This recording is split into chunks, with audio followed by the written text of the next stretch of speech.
সাথে একজন নতুন প্রজন্মের রাজনীতির নেতাকর্মী শফিকের দুই গেলে শফিকের দুই গেলে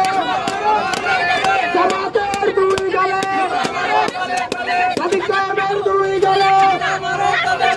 জামাতের দুই গেলে শফিকের দুই গেলে